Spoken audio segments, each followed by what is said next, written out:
여기 지금 여러분들은 여기 플라타나스, 우리말로 이제 버즘나무라고 하는 가로에 와 계십니다. 오래전에 이렇게 큰 나무를 심어가지고 지금 우람하게 이렇게 커서 좋은 녹음을 주고 있고요.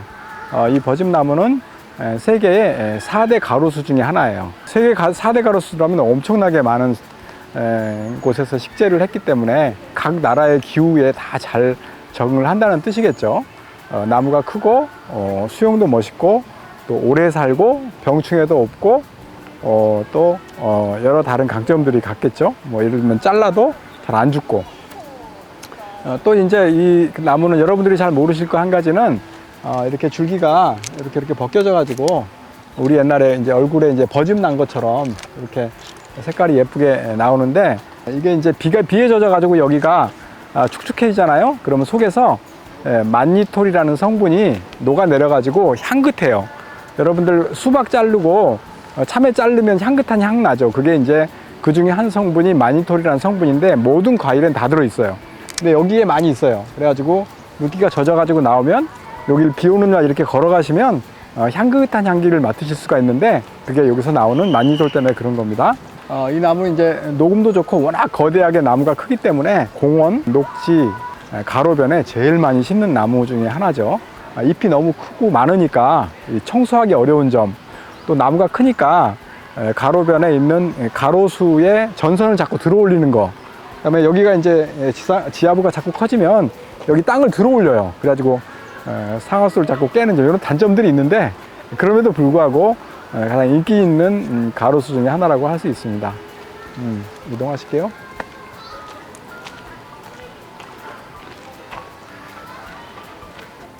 이 나무를 설명을 드릴게요. 여러분들 잘 아시는, 꽃피면 잘 아시는데 꽃지면 모르시는 라일락이라는 종이에요. 라일락. 우리나라에 있는 비슷한 종으로 이제 야생하는 수수꽃다리, 정향나무 이런 종이 있고요. 이제 세계적으로 유명한 나무는 미스킨 라일락이라는 종이 있어요.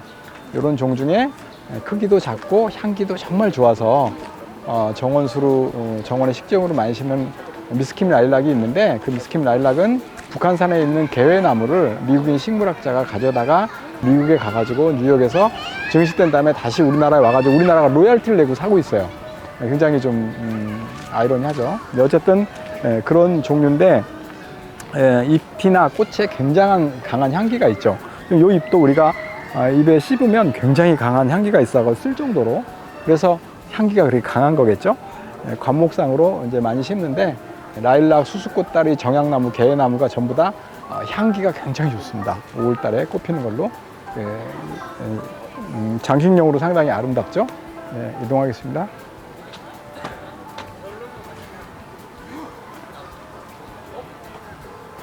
여기 이제 지금 플라타나스 숲을 계속 보고 계신데요. 그냥 나지로 두는 것보다는 또 바닥도 녹색인 게 좋으니까 여기다 땅을 덮는 용, 그러니까 이런 걸 지피식물이라고 하는데 지피식물로 심어놨어요. 이렇게 무늬가 있는 종이 가끔 있고요. 그래서 좀 더 변화를 주는 것이 일색으로 한 개만 심는 것보다는 조금 더 우리가 좀 즐길 수 있죠. 여러분들이 산에 가나 공원 가거나 그러면, 만약에 내가 보라미 공원을 왔는데 플라타나스 한 종밖에 없다, 굉장히 심심하겠죠. 여러 종류를 다른 크기에 다른 색상에 내가 다른 계절에 갔을 때 또 다르게 꽃피고 하는 이런 변화를 주는 것, 이게 생물 다양성 증진이죠. 이게 필요하기 때문에 공원에는 이렇게 면적이 넓고 하면 다양한 식물들을 많이 심어 가지고 우리한테 기쁨을 줄 수가 있습니다. 여기 지금 녹지 공간을 조금 설명을 드려볼게요. 똑같이 이 상층부는 플라타나스가 그늘을 만든 곳이고요. 그늘 안에 여기를 이제 녹화해서 애기 원추리를 심어놨어요. 요만큼 여기는 심었는데, 이렇게 예기치 않은 식물들이 들어와 있잖아요. 요거는 이제 망초라는 종류예요. 실망초라는 종류인데, 외국에서 들어와 가지고 이 공간을 차지하고 있는 겁니다. 이런 종을 이제 흔히 그 외래종 중에서도 우리나라에 토착화됐기 때문에 귀화종이라고 불러요. 귀화. 정치적 신념을 바꾸는 걸 귀화라고 하는데, 식물한테 이름을 붙여가지고 우리나라화 됐다는 뜻입니다. 그래서 우리가 심지 않아도 얘는 마구 들어와서 퍼져요. 그리고 얘가 있는 공간을 차지해서 얘가 차지하는 거죠. 그래서 이런 것들이 어느 정도면 참아줄 수 있는데, 얘가 너무 심각해가지고 재 자체를 없애버린다. 그런 거를 교란종이라 그래요. 심각한 피해를 주는 거를. 그런 종들이 우리나라에 한 13종이 지정되어 있어요, 식물에는. 그래서 지금 실망초는 그런 종까지는 아직 오르지 않았지만, 어쨌든 이 공간을 사람들이 녹지로 예상하지 않았던 자리에 들어와서 침입해 있는 상황이다, 그렇게 보는 거죠. 예, 가시죠.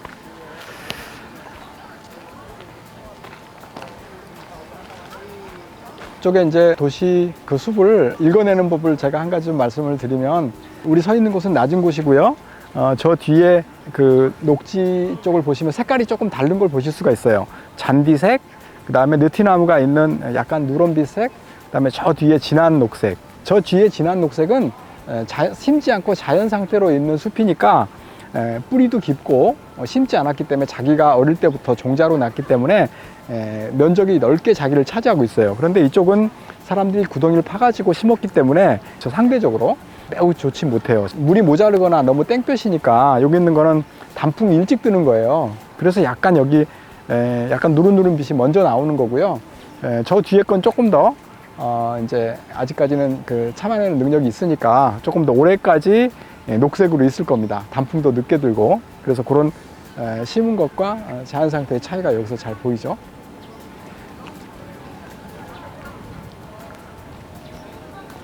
나구성 아래 여기 있는 이제 토끼풀을 조금 설명을 드릴게요. 토끼풀은 아마 모르시는 분은 없을 것 같아요. 그런데 이 토끼풀은 언제 들어왔냐면 일제 때 1930년대에 우리나라에 들어왔어요. 들어온 경위도 과학 실험을 할 때 플라스크나 비커를 우리나라가 이제 없어가지고 수입을 하면, 그것이 유럽에서 왔거든요. 유럽에서 올 때 지금처럼 이렇게 유리로 된 기구를 수입해 오면 깨지니까 거기 사이에 완충제로, 요새 같으면 스티로폼을 썼겠지만 그땐 그런 게 없으니까 이 토끼풀 말린 거를 완충제로 사이사이 끼워 넣었어요. 그리고 비커 플라스크를 꺼내고 이거는 못 쓰는 거니까 갖다가 막 버렸죠. 근데 그 안에 토끼풀 종자가 있었던 거예요. 그게 이제 전국으로 퍼져가지고 우리나라의 토끼풀 밭이 됐습니다.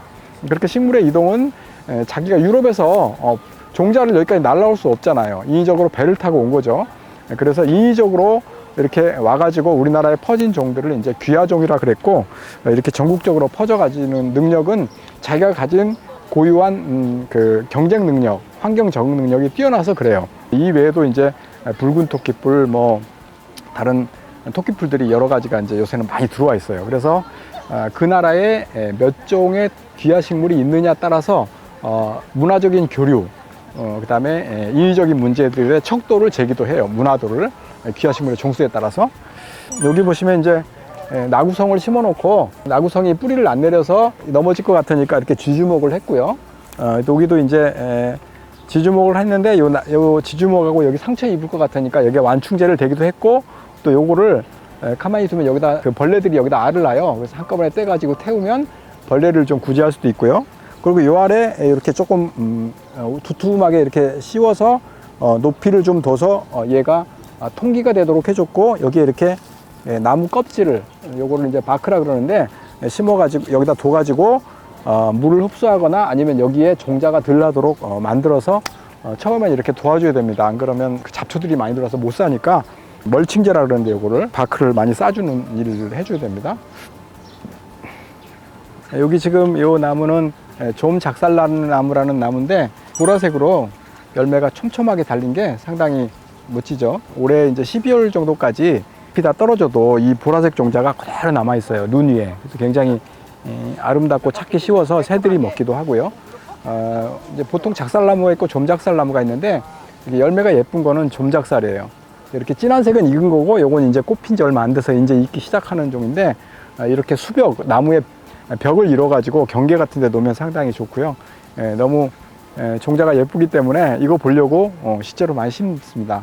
이렇게 보라색 열매를 띠는 놈이 있고, 흰색을 띠는 흰 좀 작살이 있고 그래요. 얘는 지금 안 익은 게 아니라 익어도 흰색이에요. 이 작살나무 종류는 왜 이름이 작살이냐 그러냐면, 나중에 겨울눈이 생기면 여기가 날카로워 가지고 작살이라고도 하고, 마주나는 가지 때문에 이렇게 자르면 이렇게 작살 같잖아요. 그래서 작살이라고 이제 이름이 붙었는데, 그 중에 이제 나무가 작고 열매가 촘촘히 달려서 좀작살이라고 이름이 붙었습니다.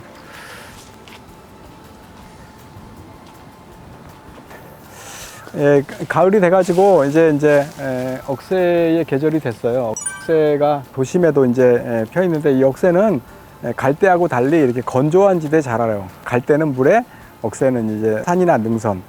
꽃이 이렇게 꽃에 있는 털 때문에 이제 반사되면 은색으로 빛나서 멋지고 이제 오래된 가요 중에 의학새를 피우는 그런 게 있잖아요. 그 의학새가 이런 날아다니는 새가 아니고요.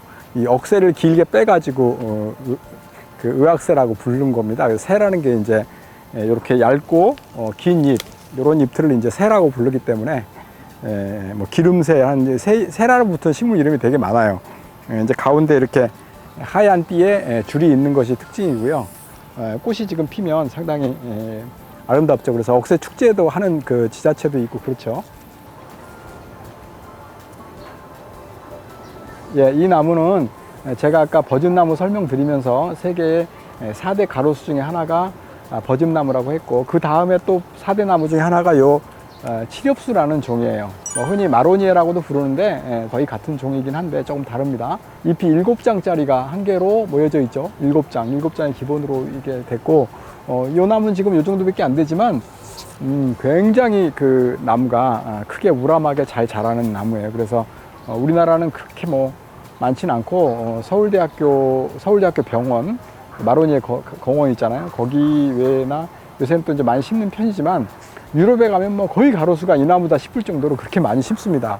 영국이나 프랑스 이런 데 가면 거대목으로 오랫동안 도시계획하면서 퍼졌기 때문에 잎도 아름답고 우람하고 수용도 굉장히 좋고 병충해도 없는 그런 특성 때문에 많이 퍼져 있어요.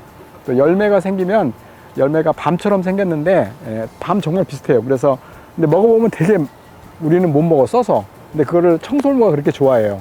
이름을 이제 말밤이라고 하는데 아주 밤하고 아주 유사하게 생겼습니다. 껍질은 밤하고 다른데 속에 이제 종자는 비슷하게 생겨서 청설모의 주 먹이가 됩니다.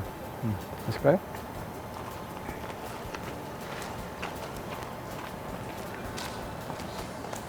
요거는 이제 아주 큰 나무는 아니고 닭나무라는 나무예요. 요 나무의 껍질을 벗겨가지고 잘게 쪄서 한지를 썼던 원료예요. 한지. 굉장히 질기고 껍질이 굉장히 하얗거든요. 그래서 한지를 썼던 나무의 원료가 요 닭나무라는 나무고요.